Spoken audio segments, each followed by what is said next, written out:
Hey everyone, Ryan here with your favorite plant collections, Easy Elegance Roses, First Edition Shrubs and Trees, and Endless Summer Hydrangeas. Today we're going to talk about bringing the garden indoors with cut flowers, but first let's talk about garden arrangement prep. Welcome to Garden Gab.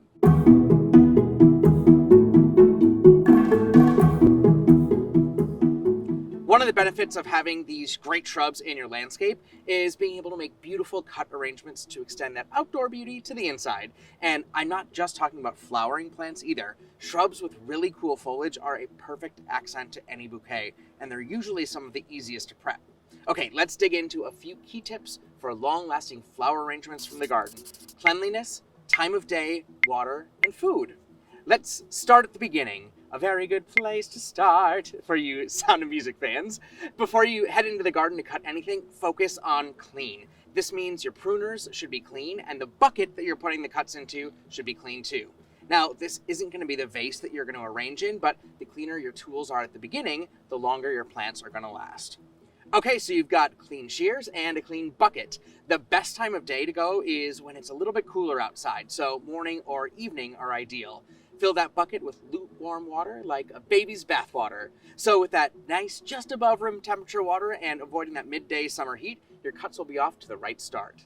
When you're cutting your plants, typically you want the flowers to be just budded and starting to open to add to that longevity in the vase. Take these Easy Elegance roses, for example. You just want to see color cracking on the bud, and you're going to be surprised how fast they open up after you're cutting.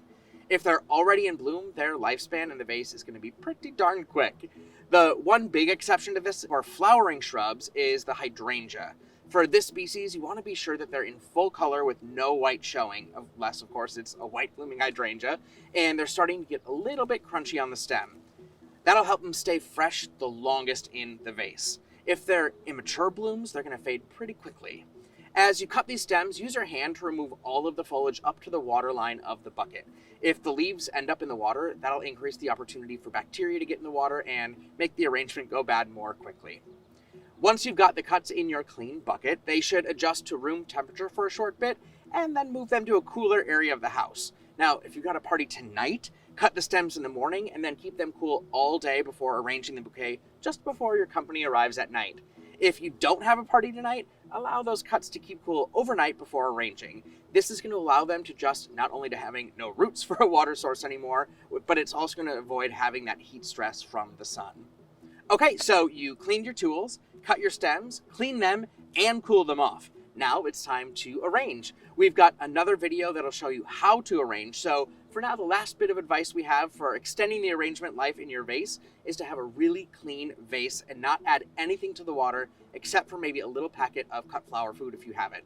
If not, that's okay, but you don't have to worry about adding dish soap, bleach, vodka, pennies, or whatever else you've heard. As long as that vase is clean and there aren't leaves dipping into the water, that's enough to give you a long-lasting bloom.